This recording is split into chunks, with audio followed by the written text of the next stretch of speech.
भगवद गीता में श्री कृष्ण जी ने कहा है, जिसने मन को जीत लिया है उसने पहले ही परमात्मा को प्राप्त कर लिया है, क्योंकि उसने शांति प्राप्त कर ली है।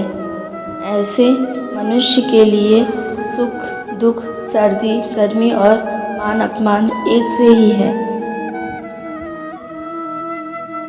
जो दान कर्तव्य समझकर बिना किसी संकोच के किसी ज़रूरतमंद व्यक्ति को दिया जाए वह सात्विक माना जाता है। ईश्वर, ब्राह्मणों, गुरु, माता पिता जैसे गुरुजनों की पूजा करना तथा पवित्रता, सफलता, ब्रह्मचर्य और अहिंसा एक शारीरिक तपस्या है। भगवद गीता के अनुसार नरक के 3 द्वार होते हैं: वासना, क्रोध और लालच। भविष्य का दूसरा नाम संघर्ष है। हे अर्जुन, परमेश्वर प्रत्येक जीव के हृदय में स्थित है। श्री कृष्ण कहते हैं, हे अर्जुन, जो बहुत खाता है या कम खाता है, जो ज़्यादा सोता है या कम सोता है, वो कभी भी योगी नहीं बन सकता। जो मुझे सब जगह देखता है और सब कुछ मुझ में देख, उसके लिए न तो मैं कभी अदृश्य होता हूँ और न वो मेरे लिए अदृश्य होता है। मैं हर जीव के हृदय में परमात्मा स्वरूप स्थित हूँ। जैसे ही कोई किसी देवता को पूजा करने की इच्छा करता है, मैं उसकी श्रद्धा को स्थिर करता हूँ, जिससे वह उसी विशेष देवता की भक्ति कर सके। जो महापुरुष मन की सब इच्छाओं को त्याग देता है और अपने आप ही प्रसन्न रहता है, उसको निश्चल बुद्धि कहते हैं। जो विद्वान होते हैं वो न तो जीवन के लिए और न मृत्यु के लिए शोक करते हैं। श्री कृष्ण कहते हैं अर्जुन से, जो जीवन के मूल्य को जानता हो उसे उच्च लोक की ही नहीं बल्कि अपश्य प्राप्ति। जीवन ना तो भविष्य में है ना अतीत में, जीवन तो इस क्षण में है। खुद को जीवन के योग्य बनाना ही सफलता और सुख का एकमात्र मार्ग है। श्री कृष्ण कहते हैं, हे अर्जुन, जो पुरुष सुख तथा दुख में विचलित नहीं होता, इन दोनों में संभाव रहता है, वह निश्चित रूप से मुक्ति के योग है। जिस प्रकार मनुष्य पुराने कपड़े को त्याग कर नए कपड़े धारण करता है, उसी प्रकार आत्मा पुरानी तथा व्यर्थ के शरीरों को त्याग कर नया भौतिक शरीर धारण करती है। श्री कृष्ण कहते हैं अर्जुन से, हे अर्जुन, तुम्हारे तथा मेरे अनेक जन्म हो चुके हैं। मुझे तो सब जन्म याद है, लेकिन तुम्हें नहीं। जो कर्म को फल के लिए करता है, वास्तव में ना उसे फल मिलता है ना ही वो कर्म है। कर्म करो, फल की चिंता मत करो। फल की लालसा छोड़कर कर्म करने वाला पुरुष ही अपने जीवन को सफल बनाता है।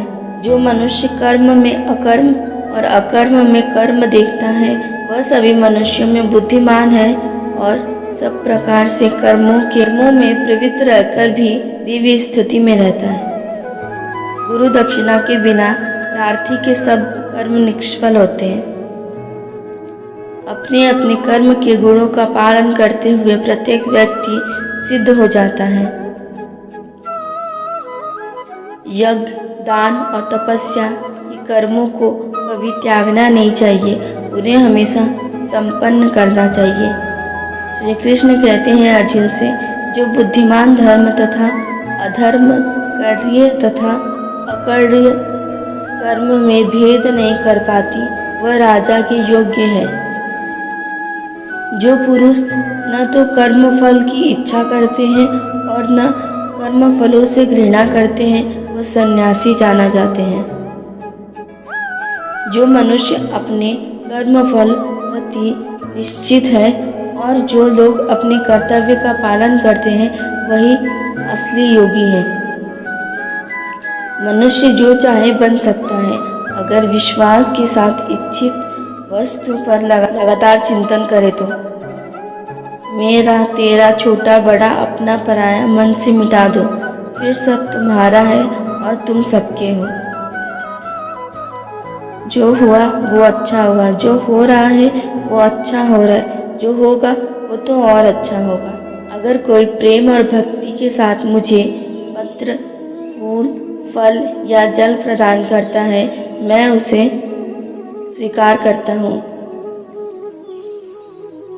जिसने मन को जीत लिया उसके लिए मन सबसे अच्छा मित्र है, लेकिन जो ऐसे नहीं कर पाया उसके लिए मन सबसे बड़ा दुश्मन रहेगा। मैं ही लक्ष्य, पालनकर्ता, स्वामी, साक्षी, धाम, सरल स्थली तथा अत्यंत प्रिय मित्र हूँ। मैं सृष्टि तथा ब्रह्मांड सबका आधार, आश्रय तथा अविनाशी बीज हूँ। जब भी और जहाँ भी अधर्म बढ़ेगा तब मैं धर्म की स्थापना हेतु अवतार लेता रहूँगा।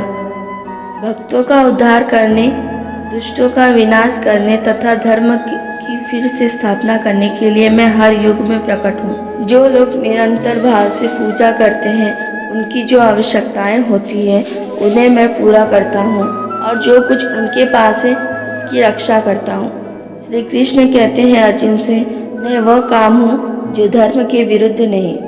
जो मेरे आविर्भाव के सत्य को समझ लेता है वह इस शरीर को छोड़ने पर भौतिक संसार में पुनः जन्म नहीं लेता, अपितु मेरे धाम को प्राप्त होता है। जिस भाव से सारे लोग मेरे शरण ग्रहण करते हैं उसी के रूप अनुरूप मैं उन्हें फल देता हूँ।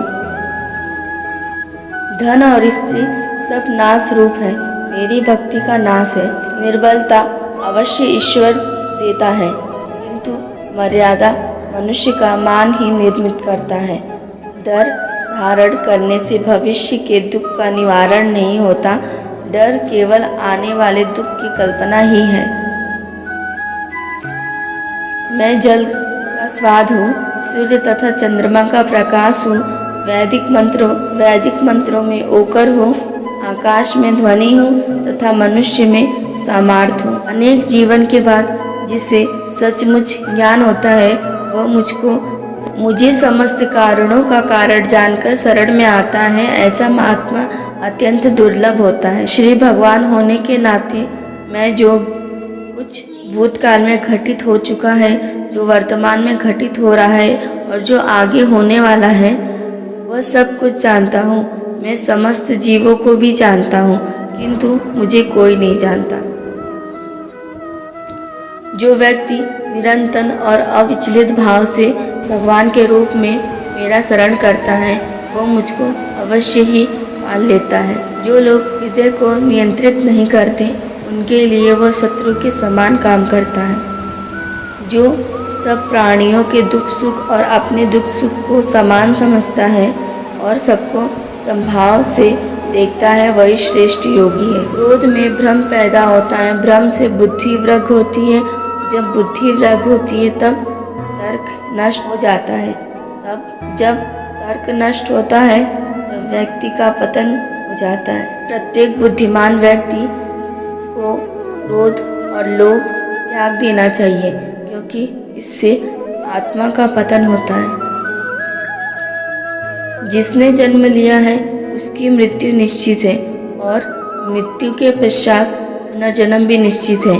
जो लोग भक्ति में श्रद्धा नहीं रखते वे मुझे पा नहीं सकते, अतः वे इस दुनिया में जन्म मृत्यु के रास्ते पर वापस आते रहे। मैं ही गर्मी प्रदान करता हूँ और बारिश को लाता रोकता हूँ। मैं अमर हूँ, मैं साक्षात मृत्यु भी हूँ। आत्मा तथा पदार्थ दोनों मुझ में ही है।